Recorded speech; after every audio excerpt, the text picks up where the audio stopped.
Telugu audio Bible ద్వితీయోపదేశకాండము 14వ అధ్యాయము. మీరు మీ దేవుడైన యెహోవాకు బిడ్డలు గనుక చనిపోయిన వాడెవనిని బట్టి మిమ్మును మీరు కోసుకొనకూడదు, మీ కనుబొమ్మల మధ్య బోడి చేసుకొనకూడదు. ఏలయనగా నీ దేవుడైన యెహోవాకు నీవు ప్రతిష్ఠిత జనము, మరియు యెహోవా భూమి మీదనున్న సమస్త జనములలో విశేషముగా తనకు స్వకీయ జనమగునట్లు నిన్ను ఏర్పరచుకొనెను. నీవు హేయమైనదేదియు తినకూడదు. మీరు తినదగిన జంతువులు ఏవేవనగా ఎద్దు, గొర్రెపిల్ల, మేకపిల్ల, దుప్పి, ఎర్ర చిన్న జింక, దుప్పి, కారు మేక, కారు జింక, లేడి, కొండగొర్రె అనునవే. జంతువులలో 2 డెక్కలు గలదై నెమరువేయు జంతువును తినవచ్చును. నెమరువేయు వాటిలోనిదే కానీ 2 డెక్కలు గల వాటిలోనిదే కానీ నెమరు వేసి ఒంటి డెగ్గ గల ఒంటె, కుందేలు, పొట్టి కుందేలు అని వాటిని తినకూడదు, అవి మీకు హేయములు. మరియు పంది 2 డెక్కల గలదైనను నెమరు వేయదు గనుక అది మీకు హేయము. వాటి మాంసము తినకూడదు, వాటి కళేబరములను ముట్టకూడదు. నీట నివసించు వాటన్నిటిలో మీరు వేటిని తినవచ్చుననగా రెక్కలు పొలుసులు గల వాటినన్నిటినీ తినవచ్చును. రెక్కలు పొలుసులు లేని దానిని మీరు తినకూడదు, అది మీకు హేయము.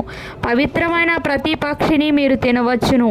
మీరు తినరానివి ఏవనగా పక్షిరాజు, పెద్ద బోరువ, క్రౌంచు పక్షి, పిల్లి గద్ద, గద్ద, తెల్లగద్ద, ప్రతి విధమైన కాకి, నిప్పుకోడి, కపిరుగాడు, కోకిల, ప్రతి విధమైన డేగ, పైడి కంటే, గుడ్లగూబ, హంస, గూడబాతు, తెల్లబందు, చెరువు కాకి, చీకుబాతు, సారసపక్షి, ప్రతి విధమైన శంకుపుడి కొంగ, కుకుడుగువ్వ, గబ్బిలము అనునవి.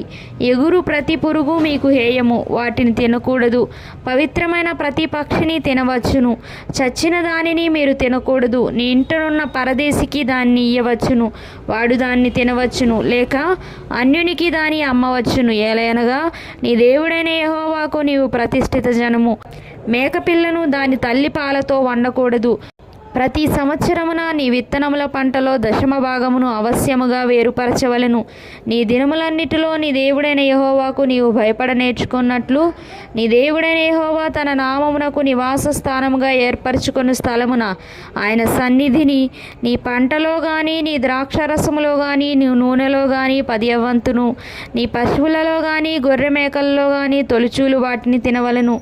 మార్గము దీర్ఘముగా ఉన్నందున అనగా యెహోవా తన నామమునకు నివాస స్థానముగా ఏర్పరచుకొని స్థలము మిక్కిలి దూరంగా నున్నందున నీవు వాటిని మోయలేని ఎడల నీ దేవుడైన యెహోవా నిన్ను ఆశీర్వదించినప్పుడు వాటిని వెండికి మార్చి ఆ వెండిని చేత పట్టుకొని నీ దేవుడైన యెహోవా ఏర్పరచుకొని స్థలమునకు వెళ్ళి నీవు కోరు దేనికైనను, ఎద్దులకేమి, గొర్రెలకేమి, ద్రాక్షరసమునకేమి, మద్యమునకేమి నీవు కోరు దానికి ఆ వెండిని ఇచ్చి అక్కడ నీ దేవుడైన యెహోవా సన్నిధిని భోజనము చేసి నీవును నీ ఇంటి వారును నీ ఇంట నుండి లేవీయులను సంతోషింపవలెను.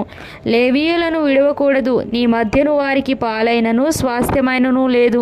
నీ దేవుడైన యెహోవా నీవు చేయు నీ చేతి పని అంతటిలోనూ నిన్ను ఆశీర్వదించున్నట్లు 3 సంవత్సరములకు ఒకసారి ఆ ఏట నీకు కలిగిన పంటలో 10వ వంతంతయు బయటికి తెచ్చి నీ ఇంట ఉంచవలెను.